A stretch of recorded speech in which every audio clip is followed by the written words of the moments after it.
In Massachusetts, between 2002 and 2010, Carla Howell spearheaded the three boldest, most substantial statewide tax cut proposals ever placed on an American election ballot. Each initiative earned almost 1 million votes, despite being outspent by a factor of 10, demonstrating that a large portion of voters are ready and willing to vote yes for radical reductions in the size and power of government. Throughout 2011 to 2017, she served as political and executive director for the Libertarian National Committee. She devised the media training game for Libertarian candidates and activists called Who's Driving, which she still coaches today. In 2018, she was awarded the LP's Thomas Paine Award for outstanding communication of libertarian ideas, principles, and values. More recently, Carla has transformed her political experiences into songs and music videos, which you can enjoy and, more important, share at carlahowell.com. So now, speaking on Bold is Beautiful, why bold candidate pledges are vital to advancing liberty in California, please help me welcome Carla Howell. Thank you very much, Elizabeth, and hello, everybody. It is so nice to see a lot of familiar names. Can I share a screen here? You may. Okay, great.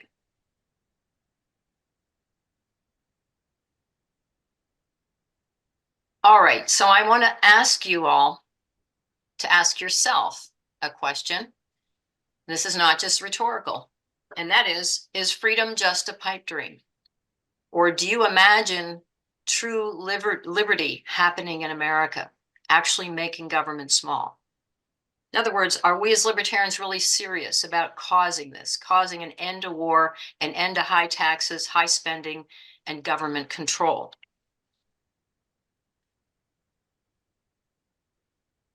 To reclaim the freedom that we've lost, to reduce the size, scope, and authority of big government, we must go on the offensive and stay on the offensive relentlessly. What I mean by that, going on the offensive is advancing libertarian proposals for less government, getting them talked about, getting them thought about. This is movement towards making small government a reality. But 99% of the time, libertarians are on the defensive. Our opponents, big government advocates, are on the offensive. They propose more government, and we fight against those proposals, or we talk about something else other than making government small.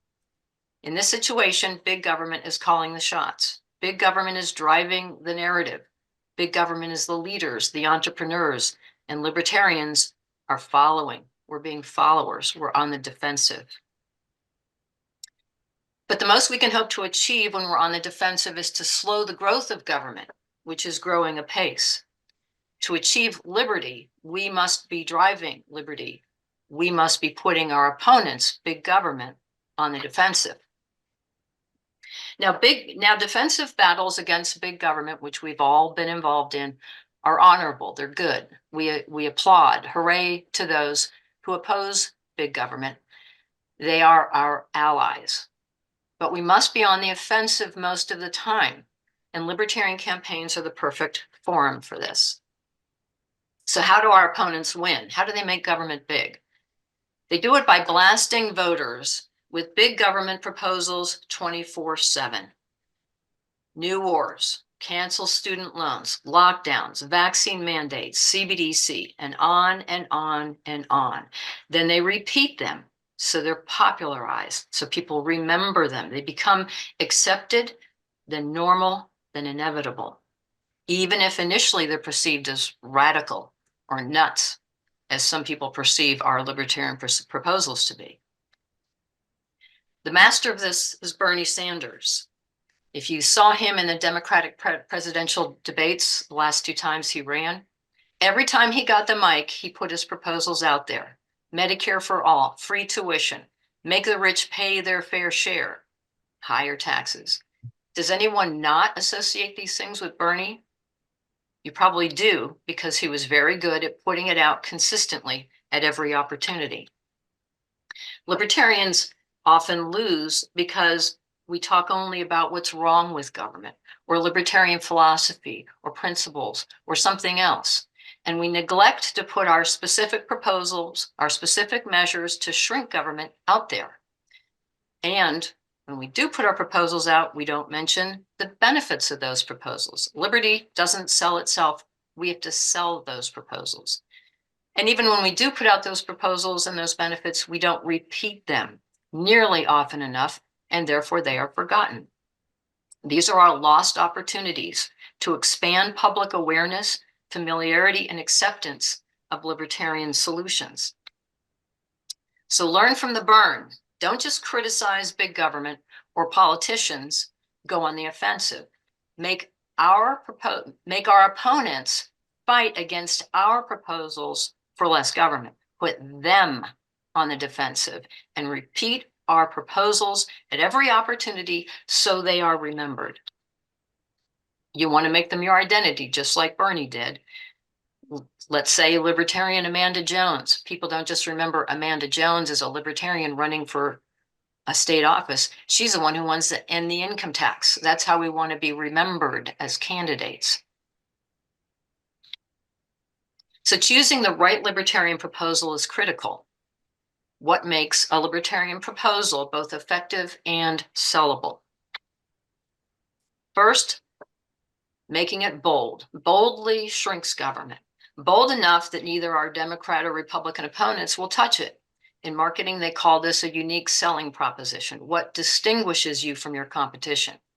For example, at the local level, cutting property tax by 25%, or at the state level, ending the income tax or sales tax.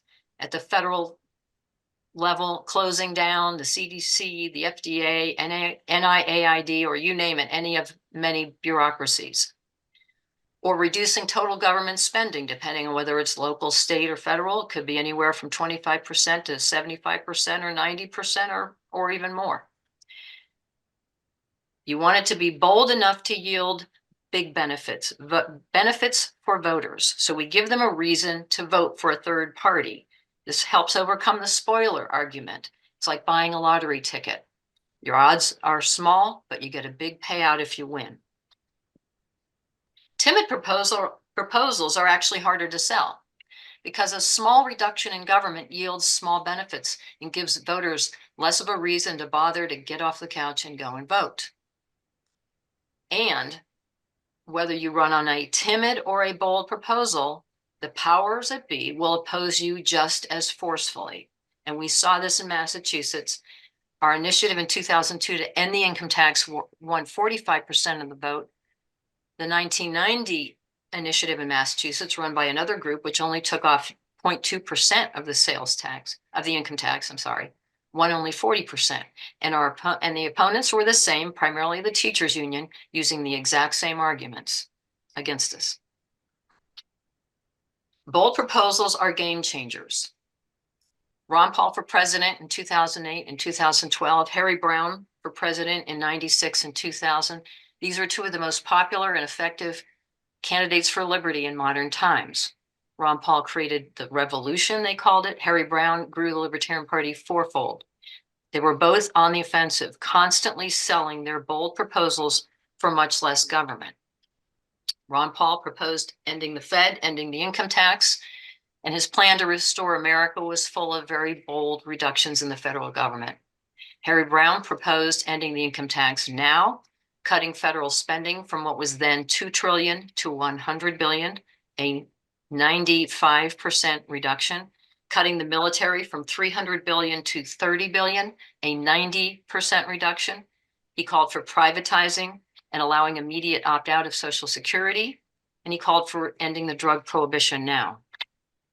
In Massachusetts, as Elizabeth mentioned, we ran 3 bold tax cut measures that were the boldest of any ever put on a statewide ballot measure.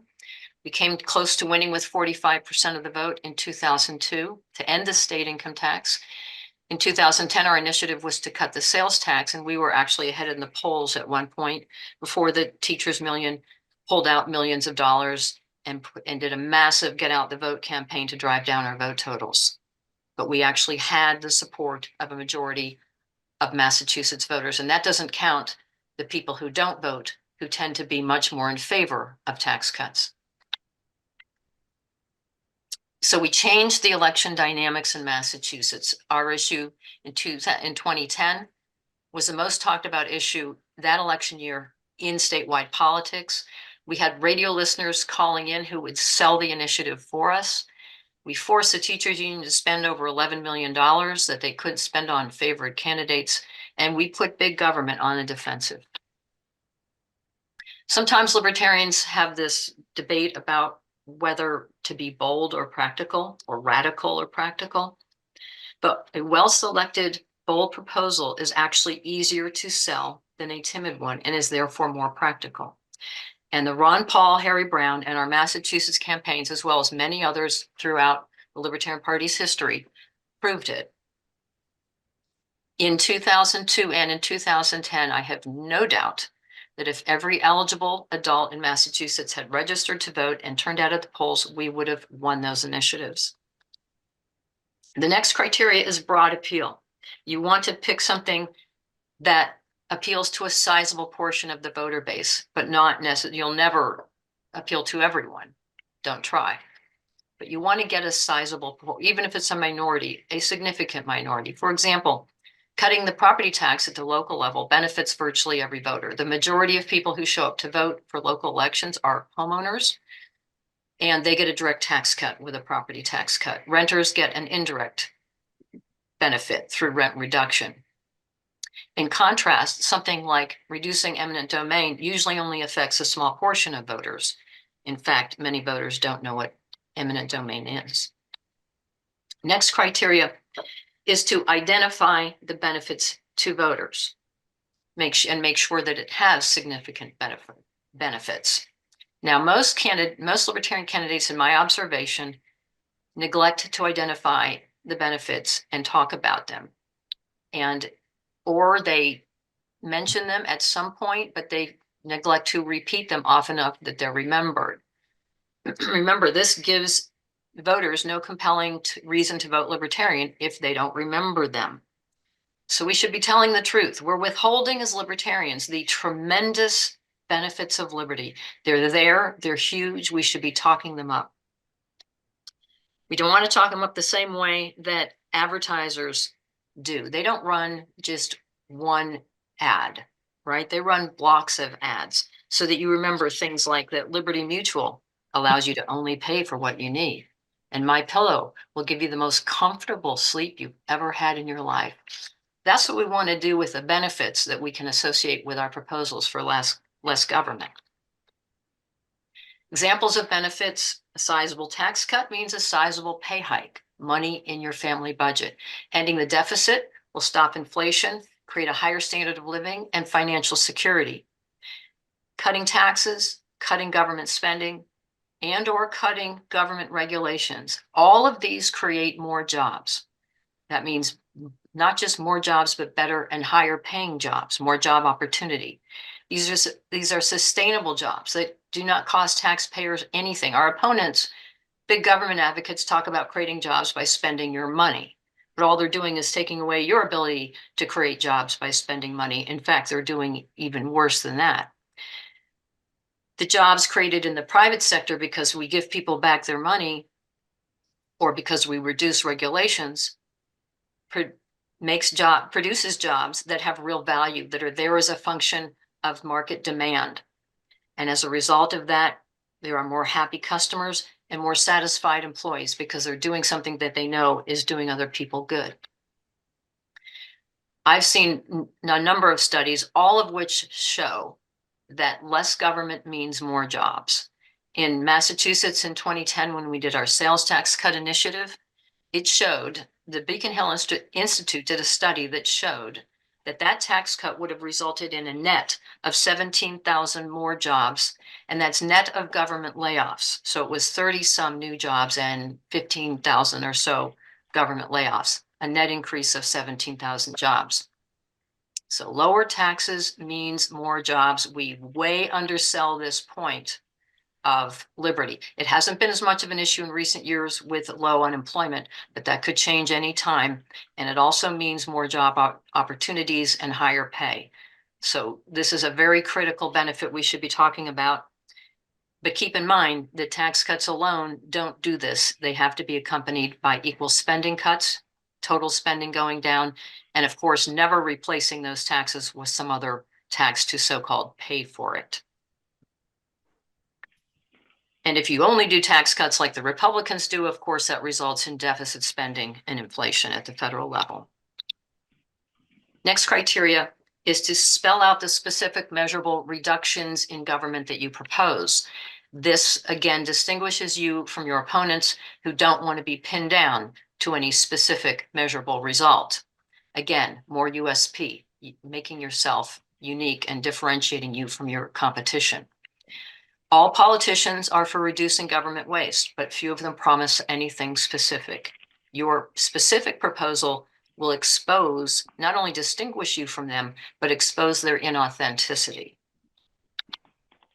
Examples of non-specific reductions: cut government red tape. Well, where? How? I'm for a non-interventionist foreign policy. Well, what will you do? Cut taxes. Which taxes? How much? When? What spending cuts will go with it? Cut spending on X.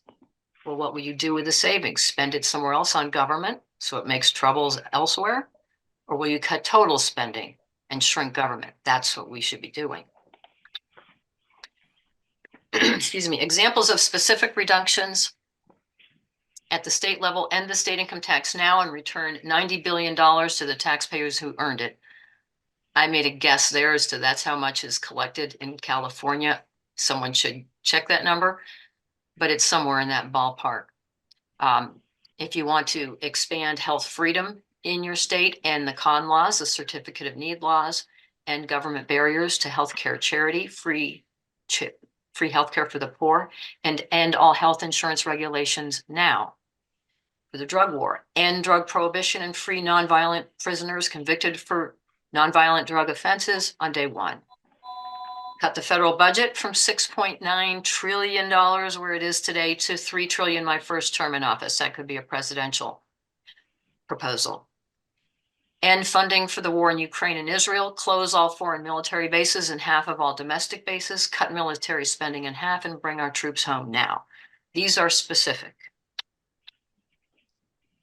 Now, some libertarians I've heard say over the years, I'll run on a vague platform, but govern boldly as a libertarian once I'm elected. But the reality is, as some of you know, when you're elected, you will be fiercely opposed by coworkers, lobbyists, and media, pretty much everyone who surrounds you. If you don't campaign on it and try to propose it once elected, usually you will be ignored or laughed at. In contrast, if you win an election on a specific small government proposal, that creates a mandate for change that you need to get that proposal passed. This is how we make government small. And whether or not you're elected, every vote you win, every person you sell on a proposal for less government, builds demand for less government and makes small government more possible. Next criteria is to not just declare what your proposal is, but what you specifically will do about it if elected, the specific steps you will take. I will propose a bill, for example, in this case, to repeal all state laws, name the ones that violate the Second Amendment. I will work tirelessly to pass it. I will veto, and if you're running for governor, I will veto any bills that violate the Second Amendment. I would add that to it. That's not going on the offense, but it's making sure you're not going big government somewhere else. This shows that you're serious, that you have an intention of going into office and acting, and it builds credibility. Again, it distinguishes you from your timid Democrat and Republican opponents. More USP.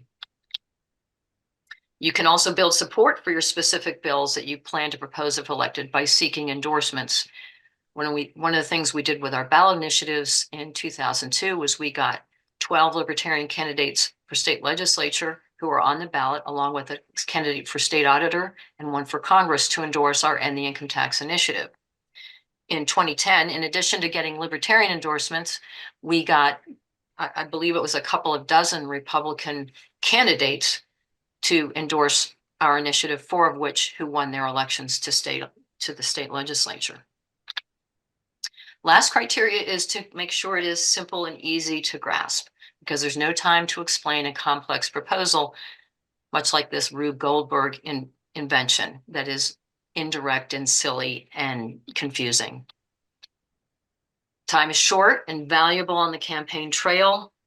As many of you know, if you're in the media, if you're getting a media interview, you often have seconds to get your point across. If your proposals, and you always want to get your proposal out in any kind of a soundbite like that when you have the opportunity.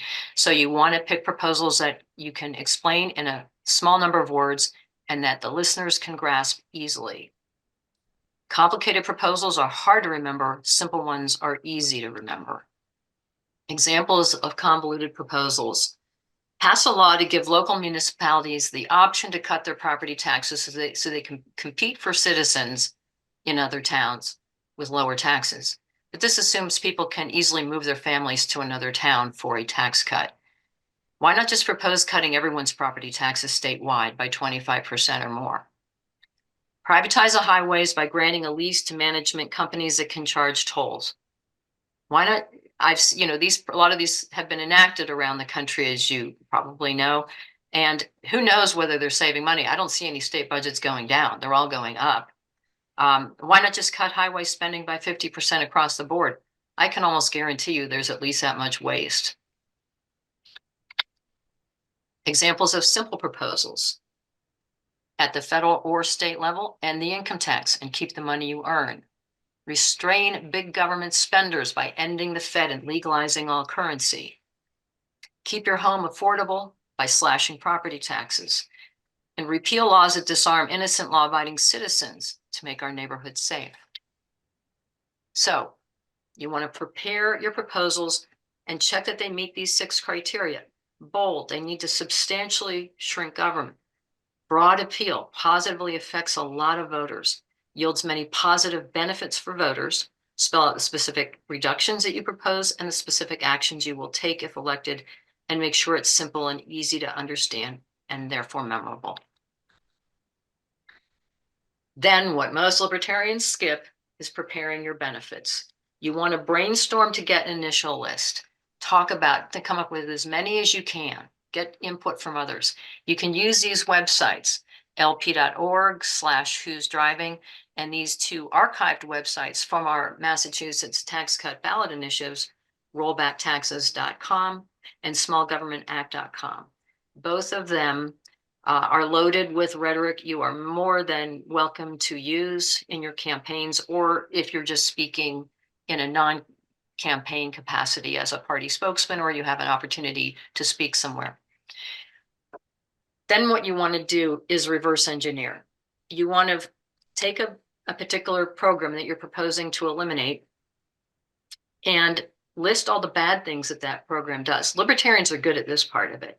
We're good at talking about what's wrong with government and all the damage that it does. So use that. Take each one of those items and ask yourself, what's the reverse of that? For example, if the war on drugs causes a black market and crime, what does ending the war on drugs do? Well, it dries up the black market and the crime goes away, and that makes our neighborhoods safer. So end the war on drugs, safer streets. If you're dealing with taxes and budgets, you want to, or even other things, regulations could apply here, and you're dealing with numbers, get volunteers to help. There's a lot of people who don't ever want to be candidates, but are accountants or have spreadsheet skills. Use them to flesh out your numbers and make sure they're solid and defendable, and fact check your assertions. Then you want to test your benefits on voters. Which ones get the most positive reaction? And as you roll them out and try them and talk to different voters, keep looking for more and write them down and add them to your list, and just make this list ever growing and refining, find better ways to say it that communicate and convince people. Then you want to take your proposals and their benefits and feature them everywhere in your campaigns, your campaign ads, your speeches, your interviews, your debates, websites, and especially social media, where most libertarians neglect to talk about their proposals. They'll talk about, I went to the county fair and talked with a lot of voters and it was great and they were wonderful, but That's an opportunity to put out your proposals and your benefits. Harry Brown was incredibly disciplined about this, as is Bernie Sanders. This is what you want to do. And this is how, by proposing libertarian solutions, talking about their benefits, doing it relentlessly, and so that we get people talking about them and thinking about them, this is how we make freedom possible. And that's my presentation. Any questions? Yes, Carla, first of all, this is Ed Wimmers. Great presentation. Thank you. I have two questions, so let me ask them and then you can answer them in either order. The first question is, so you talked about ending property taxes and then rents will go down. Now that, how effective is that? I mean, because that's an indirect benefit. So a lot of people, may not sort of, get that argument. So that's my first question. My second question is completely unrelated, which is Marshall Burt was elected in Wyoming as a Libertarian, and then he lost re-election. So do you have anything you can tell us about that situation where we could have done things differently? And once again, great presentation. Thank you. Well, thank you, Ed. Okay, so for your first question about renters, you're right. It is a weaker argument to renters than it is to homeowners. And that doesn't mean you don't use it. It's basically what I'd say to someone if I was trying to convince a renter how it'll benefit them. It's true. They won't necessarily get a rent reduction when their landlord gets a property tax cut right away.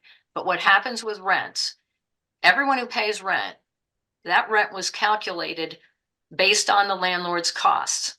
And the most direct cost, in addition to a mortgage if they have one, is the property tax that they have to pay on it. And they are always going to take that property tax and add a profit to it to come up with their rent. That's just the way economics works for any product. So there may be some delay before it is seen. And there'll be competition in the marketplace that will drive rents down because people will take advantage of that. They'll say, hey, if I need a tenant, I can, because my property tax is less, I can afford to cut the rent. And that's what will happen. So it is harder to sell. It is hard to sell. But again, most local, this may not be true in a city, but generally speaking, most voters at the local level are property owners and they pay that property tax directly. It's not deducted from their paycheck, where they can't see it like an income tax, or that they pay out of pocket like a sales tax. It's something they have to write a check for. I'm sorry, it is like a sales tax. They have to write that check. In the states I've lived in, it's 4 times a year and it hurts and they don't like it. So it's a very popular thing amongst local voters. Oh, your other question was Marshall Burt. I had a couple chances to talk at length with him. I think he did a great job. I was sorry to see he didn't win his reelection. I don't know the specific dynamics of what he was up against, but it's not unusual for libertarians to, especially in important positions like that, to face, and for Republicans, to get knocked out. They were a threat to the status quo. So I don't know the specifics of why he lost, but I'm sure he was up against very powerful forces in his state. Great, thank you. Sure. So do we have other questions?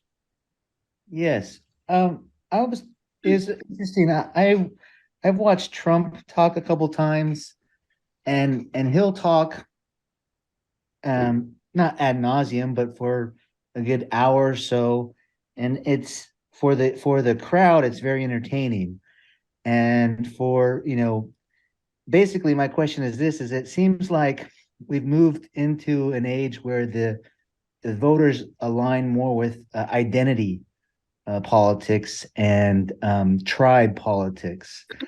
And I'm just curious because this seems like this is the presentation presents a voter who maybe the 1950s or 70s or 80s voter, but in the present day, it seems that we're moved in more towards an emotional and in alignment with tribes. And I'm wondering what your thoughts are on that and increasing the libertarian tribe, quote unquote. I mean, style, libertarians can have a lot of different styles, and I try not to get too much into that because we all have different personalities and strengths and so forth. But keep in mind, Trump, first of all, was promoted by the Democrats. Um, they thought he would lose, and he got massive free publicity, and he ate it up, and he ended up getting elected. Surprise, surprise. Keep in mind, it's not a marketplace. I mean, getting pretty much presidential elections are limited for all practical purposes to the Democrat and Republican nominee. Maybe RFK this year will show that something else is possible. Ross Perot, flirted with winning back in the 90s, but you don't have a lot of competition. You put Harry Brown next to Trump, I say he kicks his butt. So keep in mind that you're looking at limited competition. And Bernie Sanders was very effective and almost upset. Hillary had to pull out all the stops and play dirty tricks to keep him from winning the nomination from her, even though she went in with tremendous advantages. And he did that largely because he was identifying himself with specific proposals that he made popular. So I maintain that whatever your style is, this is the way to go, the 6 criteria that I laid out. And by the way, I want to get back to the question about property taxes. Keep in mind, money in your pocket is just one benefit of cutting the property tax. There's all kind of benefits you can come up with. The websites that I mentioned earlier will show some of that they apply to statewide, but a lot of the same thing is true of local property taxes. It encourages investment. It increases jobs. These are all benefits of cutting taxes. Any other questions? Comments? Yes, Jamie. Yeah, on the cutting taxes question, I was thinking about it, and one of the sells for not for the programs is that oftentimes it's a small dollar amount. So, it's a collective. We're pulling all the money. Everyone pays $1.50 a year, and you get this big thing. And one aspect of the programs also is people think that they'll probably benefit more from this program opposed to everybody else, meaning that they're going to get kind of something for nothing. They're going to pay $1.50 but get $500 worth out of the program. How about combating the math that a person we would face is that, well, actually you're only paying 40 cents a year for this program. How would you combat that on an individual level? Well, I For think the individual. I think you described perfectly exactly why you want to pick bold proposals. And if you're talking about tax cuts, very bold reductions that will yield a lot of money back in the family budgets of the voters. Harry Brown made this point over and over again. I did as well when I ran for US Senate and when we ran our ballot initiatives and when I ran for governor, because the reverse is that's true, that they sell their big government programs by saying it won't cost you that much because it will be diffuse. But we need to use that same principle in reverse. We need big tax cuts with big benefits. One of the things that really demonstrated why this is true was when we ran our initiatives to end the income tax. The first one would have given back in 2002, $3,000 on average to each family and to, I think it was 3 million families in Massachusetts. The second one, it was up to 3,500 because budgets keep growing. And in today's dollars, that would probably be double. It might be 7,000 in your family budget today. A lot of people, you say, if this thing passes, you're going to end up with $7,000 in your family budget in a year. There's a lot of people for whom that is a lot of money and very significant. And that's exactly why you want to pick bold tax cuts. Most tax cuts that get proposed, sometimes by libertarians, almost always by Republicans, are tiny tax cuts. that don't amount to much. They just don't really change. Now, some people will tell you Trump's tax cuts were significant. Other people will say they weren't. They were still small, very small compared to what they could have been and the kind of stuff that I'm suggesting. Big reductions, big benefits to voters. Do these things make sense to you guys? Feedback. Yeah. Do you see how we're not talking benefits the way we can? Look at libertarian websites and find the benefits. Most of the time they're not there, or they're mentioned in passing and they're not memorable. Make a point of watching for this. And when you see libertarian campaigns and websites that lack benefits, say, hey, or if their proposal is weak, usually by the time someone puts up a website, they're not going to change their proposals in my experience, but they might, or especially if they haven't put them up yet, haven't solidified them yet, that's the time to talk to them and propose that they make sure they're big with benefits, they're bold, they're clear and specific and simple and easy to understand. Help other libertarians do this. And then once they have their proposals up there, make sure they're loaded with benefits. Don't be shy. Look at those websites. I can give them to you again. In fact, I'll put them in the chat if you like. I'll just put them in the chat here. Go to those websites and check out one's.com and one's.org, but I think you'll get redirected either way. So does anybody want to ask about any other issue that you might? I have a small hand? comment I want to make. Comment, chat. Hi, can you hear me? Okay. Yes. Yeah, I totally am on board with the idea of benefits. I'm not convinced that we're fully in it yet as far as understanding what benefits can be, and that we should spend a lot more time as a party just thinking about it, just getting together and talking about what benefits can be. The biggest problem with taxes in general is that we live in a system of progressive taxation. So every time you start talking about reducing taxes, you get all intertwined with the class issues and so forth. You're just favoring the rich. Yeah, I mean the rich pay most of the taxes. That's the fact. Okay. And they will. So there isn't a mass movement of people who want to have their taxes cut. Yeah. Yeah, that is something you get bound up in. They love to talk about unlike California, Massachusetts had a flat income tax rate, and they still said this benefits the rich. And it actually that is more true at the federal level, where you have people at lower income who don't pay any income tax. In the state of Massachusetts, and I believe in many states, they tax first dollar on the income tax. Is that true in California? Maybe it's not in California, I don't know. But in any case, yes, they're going to attack on that. That'll be one of the talking points they use against you. The other big talking point they'll use against you is, well, we're just going to have to raise some other tax. They like to perpetuate this myth that government spending can never, ever be cut.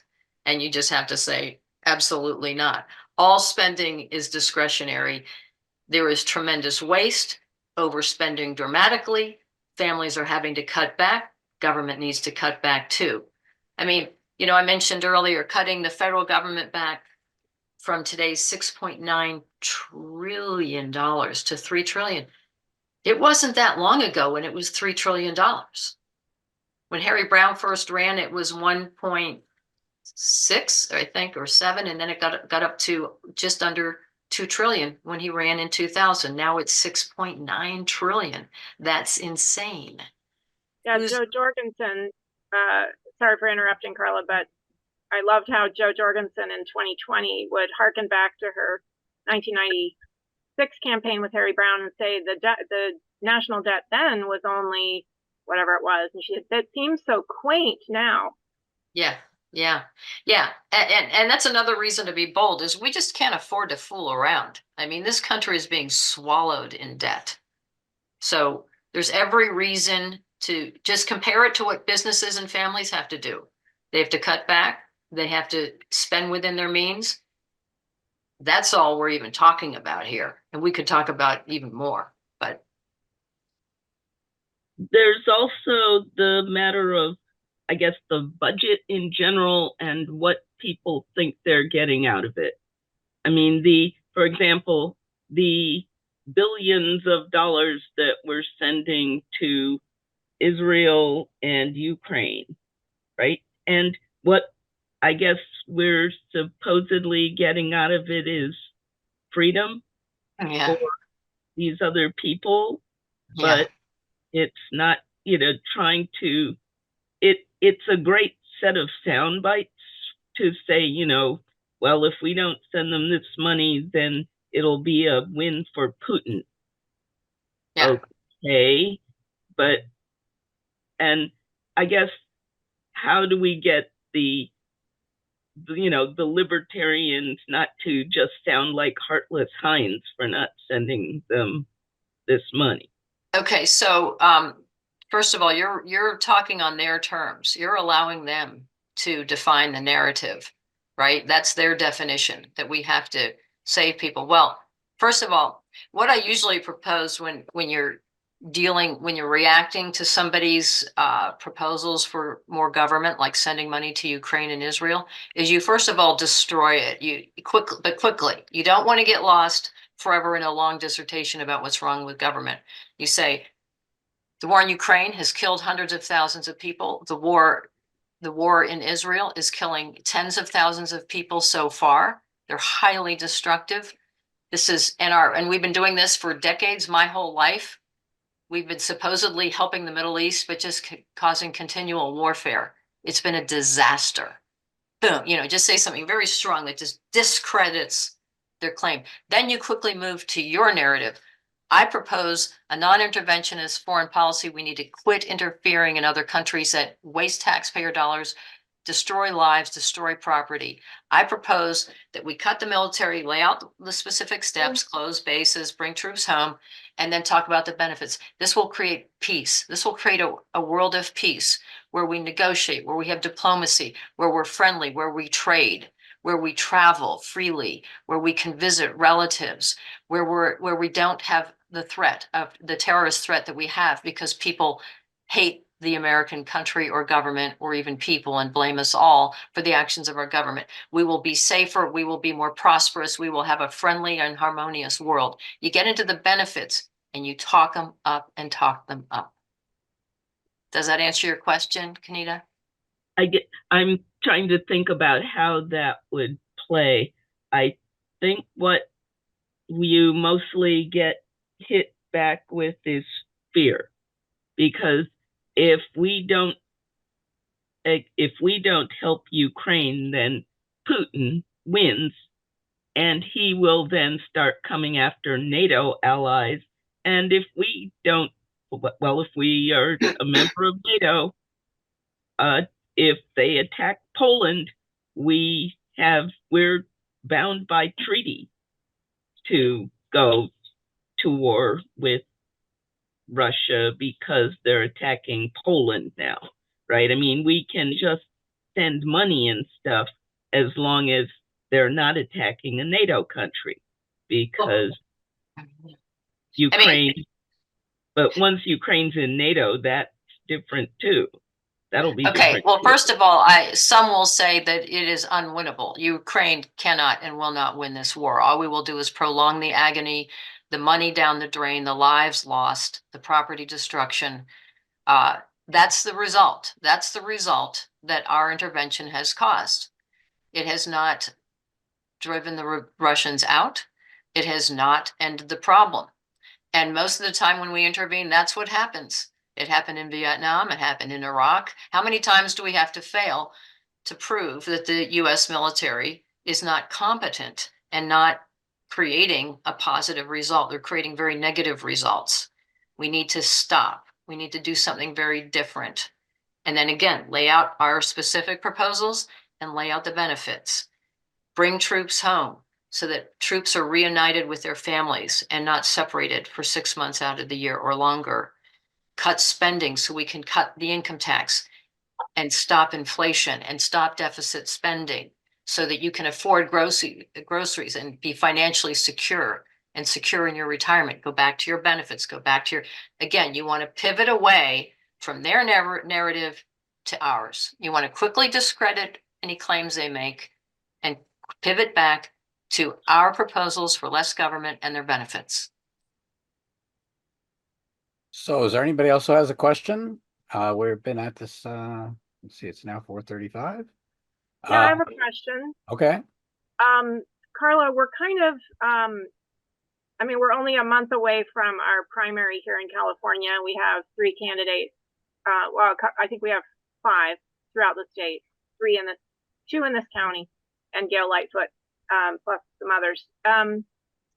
So for next cycle, I'm wondering if, I mean, I get the feeling this material has been valuable to people on this call, and I'm wondering whether you're available to run your Who's Driving game for us, or to kind of consult with people who might be considering running or who decide to declare for the next cycle. Absolutely. I don't think so. Okay. Yeah, I'm absolutely willing to do that. This presentation is what I usually start off the game Who's Driving, which is we do mock interviews for candidates to practice interviews on podcasts or in the traditional media. So we can do that. I'm very happy to talk on the phone one-on-one with any candidate or campaign team member who is interested. And I'll put my phone number right in the chat here. Awesome. Okay, and I we do can like we can we pass that information on to anybody who's interested. We can include some of this in our newsletter and website and so forth. And I want to point out that there's this idea that libertarians never win, but sometimes I think it's valuable to redefine winning. That may sound like a cop-out, but through having these bold proposals that voters start thinking about more and kind of start looking at choices through that lens that we present, if we have bold proposals, that can shift the bell curve, as it were. Absolutely. Yeah. Shifts the Overton window, shifts how people think. When we did it in Massachusetts very clearly. I do want to mention, Joe, if you would please not put my phone number in the newsletter, I'd appreciate that. But feel free to get any, one-on-one, pass that on to anyone who might be interested. Website, is there material, relevant material on your website we can point to? Well, carlahowell.com is mostly for my music. Okay. But the 2 websites that I put in the chat, which are the archived website of our tax cut initiative, plus I'll put this lp.org/who's driving.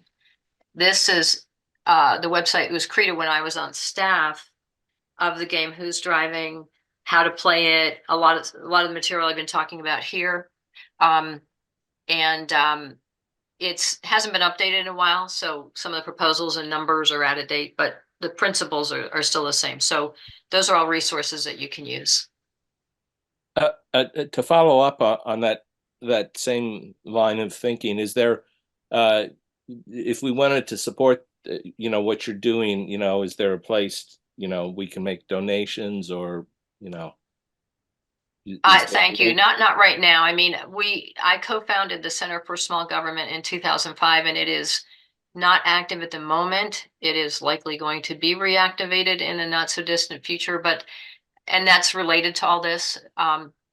But I'd say at this point, the main focus should be on supporting candidates, especially before they've put up their websites, because that's when they can be influenced in picking proposals that are very effective. And at any time, you can probably improve on just about any libertarian website and social media by infusing many more benefits. So that's something you can do now for 2024 candidates. And yeah, my door's open. I'm happy to help anytime that I can.